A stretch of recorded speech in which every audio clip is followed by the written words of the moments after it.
this and that, but they wouldn't give any paths, like how to achieve it, how to do this, who's God. Well, so basically, I was very determined, or very stubborn. I did not listen to anyone because of this, because I knew this is the right path, and I experienced some realizations, and I know it is true. So you had more confidence and faith in what you were reading than in the advice that you were getting from people around you? If I would hear to other people, even my relatives, it's like I would be stuck in a hole right now, and I wouldn't move any further. So because basically they're living in a box, and if you think outside the box, oh, you can't do that. It's like, you know, you have to be with us here, within the box. And it's like, no, I experienced the outside box. I want out. That's it. And this stubbornness, this determination, was actually the key factor in the progress of spiritual life and coming here, actually. But it didn't have any negative impacts on friends, relatives, or whatever. So when I left peacefully. So everyone was happy, pretty much. Even my ex-girlfriend, so she was okay. Oh, so this is even though you rejected their advice and you kept a certain distance from all these people around you, yeah. They didn't seem to mind at all? Oh, no, they were actually, they were asking questions. They were, at the beginning, they were rejecting everything, right? But this is the ignorance of people in general. First you reject, and then you ask, or, you know, first you refuse and then you ask. But in this situation, at the beginning, yes, they did completely reject me, and my parents even kicked me out because of that, because I was planning, even before meeting Babaji or the esoteric teaching community, I was planning to go to India, you know, become a sannyasi, chanting Hare Krishna by the Ganges, and that's it. I didn't want to have anything, any social life, whatever, you know, because once you taste it again, it's like, and then my parents kicked me out, and all those bad things happened at the beginning.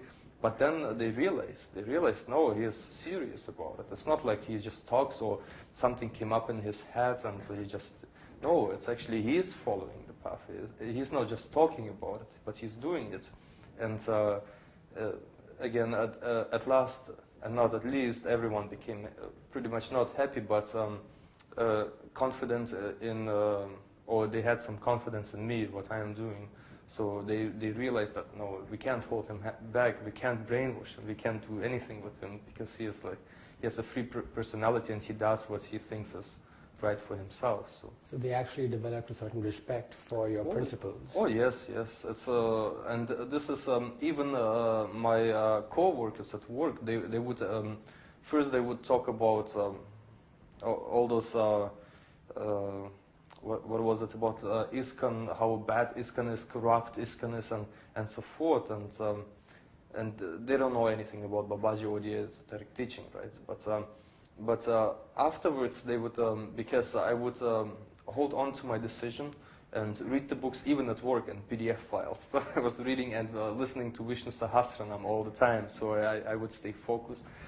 And basically this determination produced some kind of respect from other people. They would see me and they would go like, yeah, he's very serious about it, and they would ask questions and I would answer, and I would answer in reflection to the Vedas, to the scriptures, and I would explain them what it means, what am I doing, how I meditate, why am I chanting, and so forth, why am I following the regulative principles. And they would, or they did have some kind of respect, but still they would not do anything like that. But they would leave me alone. So that's one thing. That's like, you know, once you get through that stage, because, you know, like material persons, they always, you know, if something new comes up, because nobody experienced anything like this, that somebody leaves to a different country to serve a spiritual master, you know. Nobody did it where I'm from, in Canada, Winnipeg. It's actually a capital of, not Canada, but the province. But nobody knew about any persons who actually did that. So, every time there's something new, people are, in general, they are very skeptic about it. But once they see the progress, they see the results, they develop some kind of respect, I guess. even right now, they talk to me and it's all fine. It's not like, it's like, oh, you're doing bad. You should come back. They don't say that anymore. They don't say, it's like, before they would say, it's like, you can't go there, you can't do this, you can't do that. It's like, but they're just talking about their own opinion, their own minds, which is in a box. So you're talking about your determination throughout this whole period that you were studying, and this stubbornness and this determination, this firm determination is what kept you going, and is what kept all these opposing forces at a distance, that gave you space to grow. What is it that you derived your strength from, or is there anything in particular, like books or association or just your own inner strength? And on the other hand, what were weaknesses that you had to be very careful about? So two things. One is what were your sources of strength, and the other is what were the weaknesses that you had to be away from? Well, the strength were first of all the books, because this was the first step actually. The books, reading the books and getting some insight of what's going on, or how everything is working, the whole society. And Srila Prabhupada makes it very clear what the society is about, the Western society is about, and what the Vedic society is about. And then you can see all the points and weight them, and you can actually see that the Vedic society, if there would be a Vedic society or the Vedic methods of attaining spirituality, they outweigh the Western path, which is like, just believe and you will attain. So this was the first thing which would keep me going, or what I would experience actually. And basically other things are like chanting. When you chant and you feel, well, sometimes you feel very nice. It's like, and such an experience is like, wow, it keeps you going and going, because once you experience the taste, it drives you want more of it. And as Babaji mentions, it's very natural for a person, because we're jiva souls. It's that's what we're supposed to do actually. But that's what we're supposed to experience. But due to our contamination, we can't do that. But that would be a driving force for me.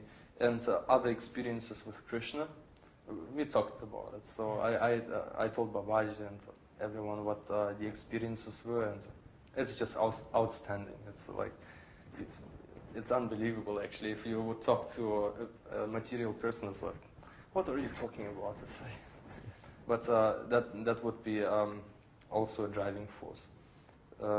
Now, the weakness, and you mean weakness and how I overcame it, or just things that that you found would pull you back in your spiritual progress, that you noticed that, okay, if I did this, I suffer, or just things that you had to be careful about, pitfalls that you knew that if you got close to this, that you would fall down. There are a few actually. There's like, as Srila Prabhupada would mention, it's like spiritual life is like a razor blade. It's very sharp, so you can cut yourself very easily. That's why. Well, anyways, the biggest one would actually be my ex-girlfriend. She would be holding me back, and my family. It's like, wow, to experience so much resistance. It's like, I don't know, it's like a tank pushing you, It's like to a wall. It's like, no, you can't do it. It's like everyone. Anyways, but to overcome it again, is I would talk about spiritual life and what it means actually, and get some valid points up to them, to my family, for example, and they would accept it, but they would still reject the overall conclusion because they have to change their life. But, this would be one weakness, because my family, for example, they would try to control me. So, and when they try to control me, anger would come up, for example. And if I get angry, that was my biggest weakness, actually, anger. If there's an opposing force which is not right, and I know it's not right, it's like I would become angry. But I was able to tackle it down after 2 years, actually. That's how long it took me. So that's why the spiritual path was actually, it was just a preparation to come here, actually. That's all Krishna's mercy. But when I told you about the Frenchman at work, the French guy, he was so provocative, and he would make me so angry that I would just lose my intelligence. I wouldn't be able to speak, and as I said, it took me like 2 years to realize it and to get rid of it. And that was one of the weakness.